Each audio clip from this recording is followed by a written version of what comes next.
Welcome back to a deep dive. Today, we're doing what we do best, taking a source one of you shared and really digging into it. hmm And this one's pretty interesting because it asks us to turn our attention inward. It really does. We're looking at the Aware Leadership Reflective Journal, Volume 7, Edition 1. It's by Andreas Metzen from Carpe Momentum Advisory. Right. And the core idea here, it's presented as, well, much more than just a notebook with blank pages. Yeah, it's framed as a companion, isn't it? A tool specifically designed to help leaders cultivate uh, conscious leadership, aware leadership. Exactly. Through the practice of reflective journaling. So our mission today is basically to unpack why this source sees journaling as so vital for an aware leader. And then, yeah, look at the practical stuff, the guidance, the frameworks it offers to actually make that reflection work, Yeah.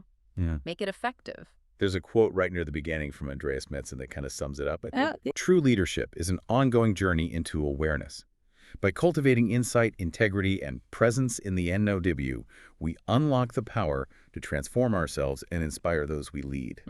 That really sets the tone. It's about transformation, starting from within. And it connects to other work too, right? This isn't standalone. No, absolutely. The journal is meant to be practical. It builds on concepts from the wider aware leadership body of knowledge earlier volumes.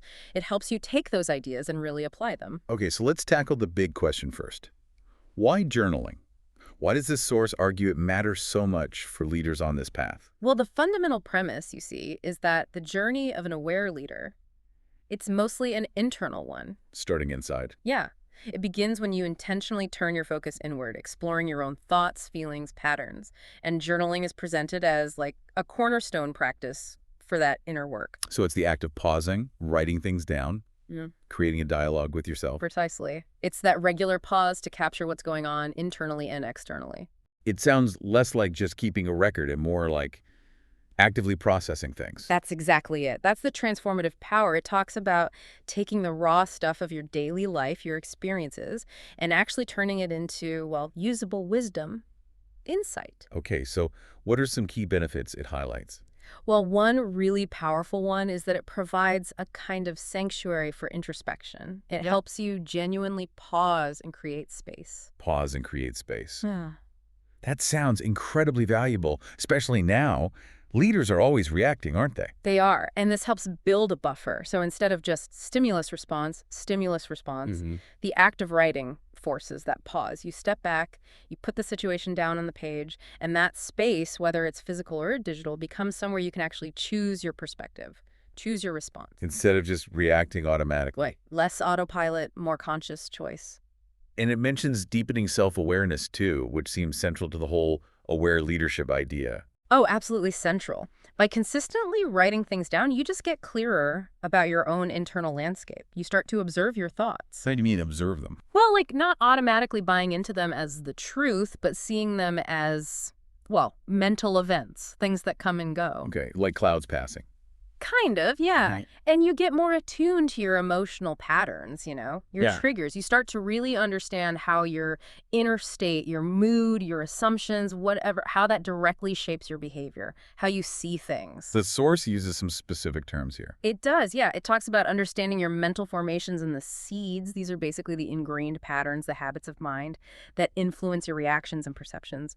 Journaling helps bring those to light. So you're processing experiences, spotting patterns, getting clearer on thoughts and emotions. Exactly. It clarifies those jumbled thoughts, helps untangle complex feelings, and that's crucial for making better, more insight-driven decisions, and for developing emotional flexibility or regulation, key parts of resilience. It sounds like a really direct way to tackle those unhelpful mental habits we all get stuck in sometime. It is, because when you see them written down, in black and white, maybe, it makes it easier to identify them, and then you can start to challenge them. And it reinforces the main aware leadership ideas. Yes, very much so. It becomes a way to actively integrate those core principles like insight, integrity, being present in the now into your actual lived experience. You're not just reading about the aware model or the 7 habits. You're filtering your day through them, You're applying it.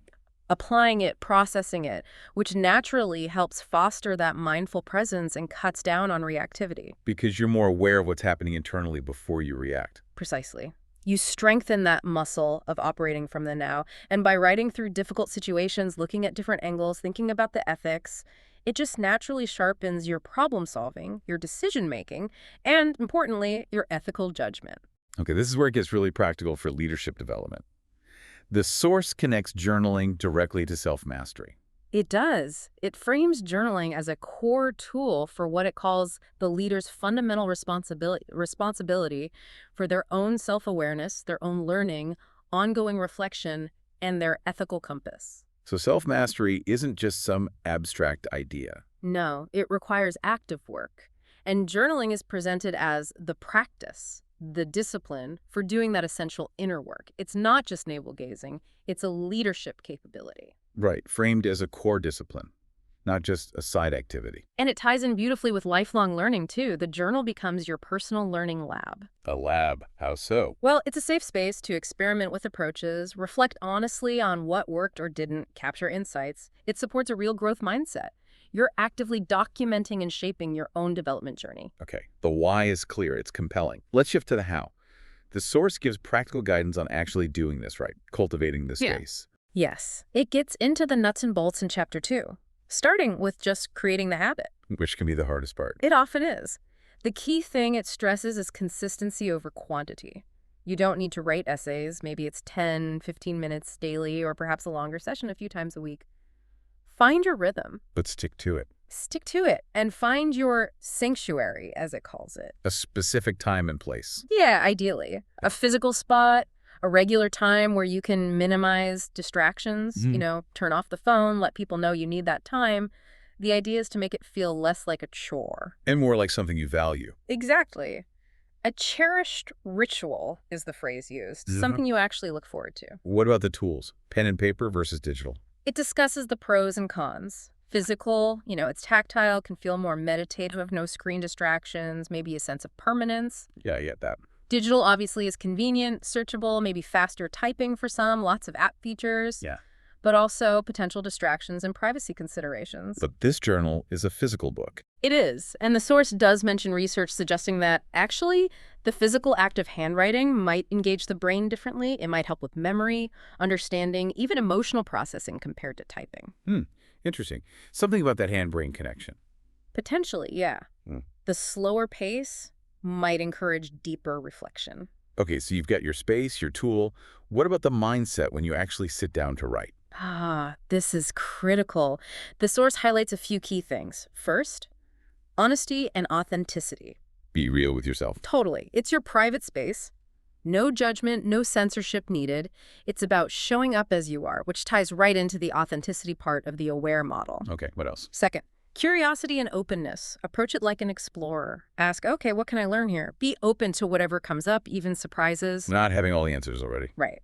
Third, self-compassion. Be kind to yourself, especially when exploring tough stuff, mistakes, challenges. This connects directly to resilience. Treat yourself like you might treat a friend going through something similar. Exactly. And finally, write freely. Don't worry about perfect grammar or elegant prose. Let it flow. Bullet points, fragments, messy sentences, whatever works. The goal isn't literature. It's insight. Just get it out. Get it out. Uncensored expression.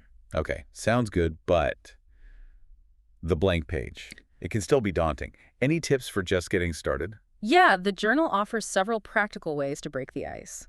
Like what? Well, you could use a specific prompt the journal provides some, or just start describing how you feel right now. Today, I feel. Duplo. Or focus on a specific event from the day or week. Something that stands out. You could do a brain dump, just write down everything swirling in your head to clear the decks. Get it all out there.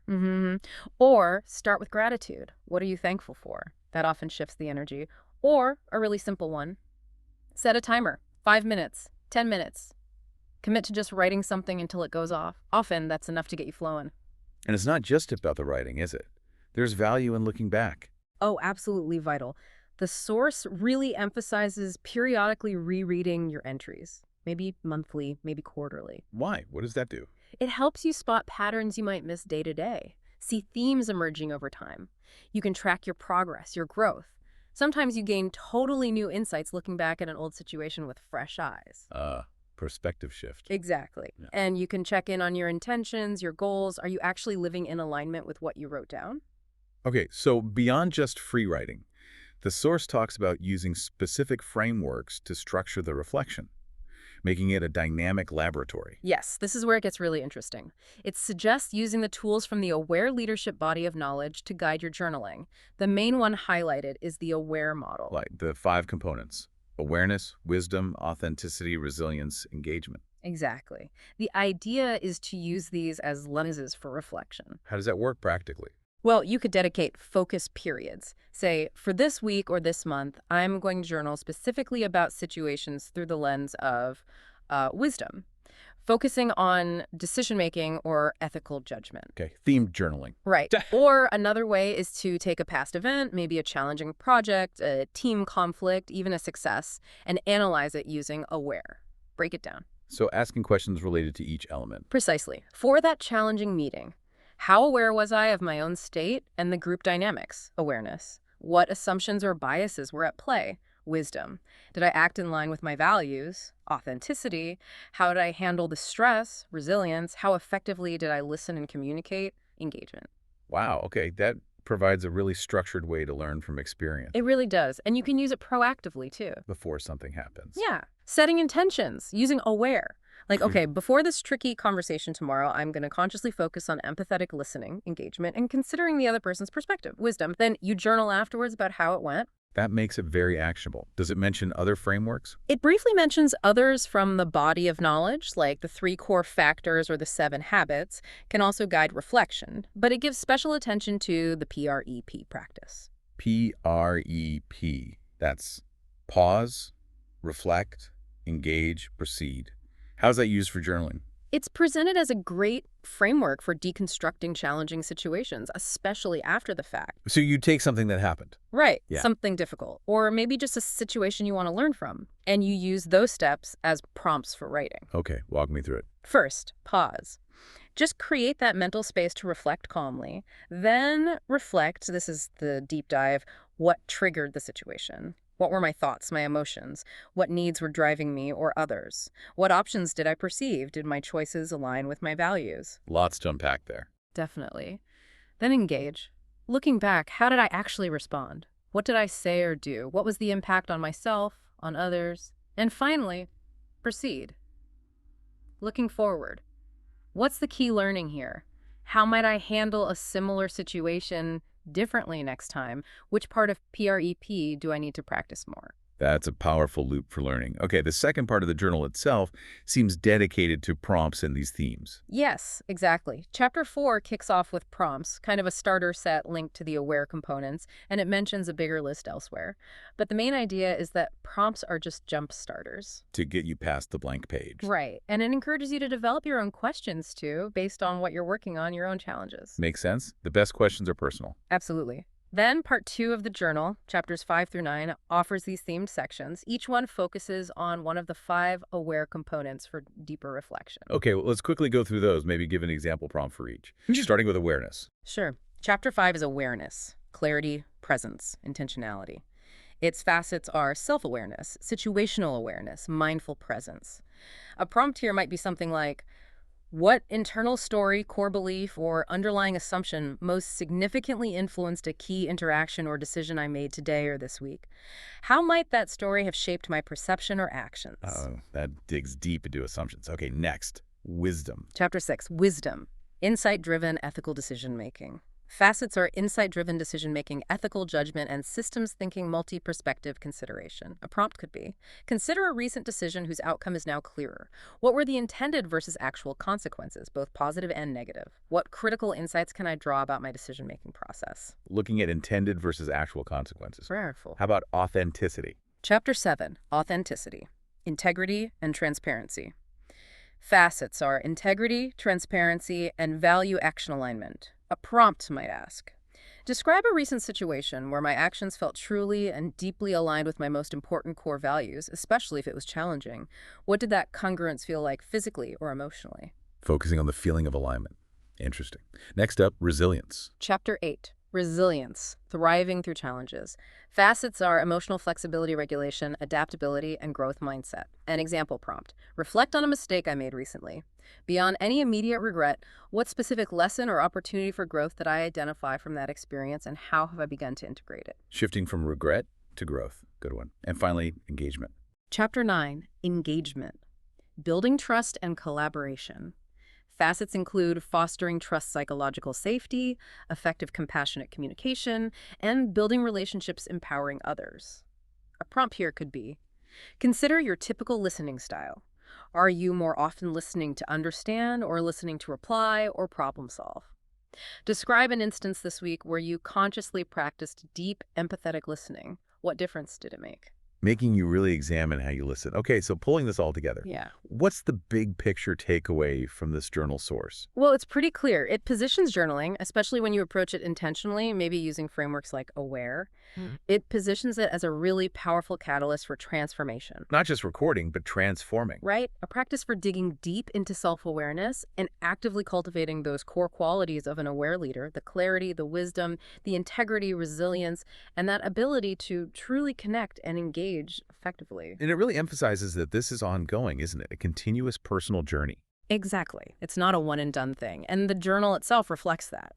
The final part 3, is basically dedicated space for ongoing free-form reflection. Just blank pages. Essentially, yeah.